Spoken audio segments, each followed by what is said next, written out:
পাণ্ডবেরা পৌঁছলেন তাদের মা কুন্তিকে নিয়ে পাঞ্চাল রাজ্যে সেই ব্রাহ্মণদের সঙ্গে, এবং সেখানকার আয়োজন দেখে তো তারা মোহিত হয়ে গেলেন। কিন্তু ধ্রুপদ রাজার সভায় গিয়েছিলেন শুধুমাত্র 5 ভাই, আর কুন্তি তাদের জন্য অপেক্ষা করছিলেন বনের মধ্যে এক কুটিরে।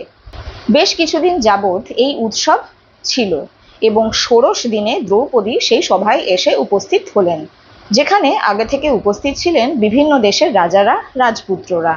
এমনকি কুরুবংশ থেকে ধৃতরাষ্ট্রের সব পুত্ররা, শকুনি মামা, কর্ণ, কলিঙ্গ, তাম্রলিপ্ত পট্টনার রাজা, পরাক্রমশালী কারযোদ্ধা শল্য, মাদ্রার রাজা, তাঁর পুত্র বীর রূপমাঙ্গদা, রূপমারধ, কুরু জাতির সোমদত্ত, তাঁর 3 পুত্র সহ সমস্ত শক্তিশালী রথযোদ্ধা, শঙ্কর্ষণ অর্থাৎ বলদেব, বাসুদেব অর্থাৎ কৃষ্ণ, রুক্মিণীর পরাক্রমশালী স্বামী শাম্ব, চারুদেষ্ণ, গদা সহ প্রদ্যুম্নের পুত্র অরুত্রক, সাত্যকী, উচ্চাভিলাষী উদ্ভব, কৃতবর্মণ, পৃথুরা, সিন্ধুর পুত্র জয়দ্রথ, বৃহদ্রথ, পরাক্রমশালী সারথী চিতাভান, শ্রুতদাও, কৌশলের রাজা শিশুপাল এবং শক্তিশালী জরাসন্ধ এবং প্রমুখ।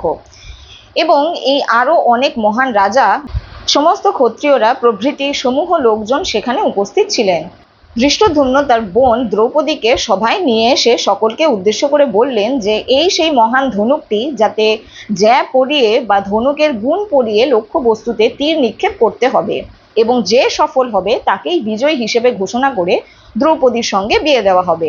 পাণ্ডব ও কৌরবদের মধ্যে জয় হবে কাদের তা জানেন নিশ্চয়ই, কিন্তু কি হলো এরপর জানতে হলে অবশ্যই আমার সঙ্গে থাকতে হবে, কারণ আপনাদের সহযোগিতা আমার একান্ত কাম্য।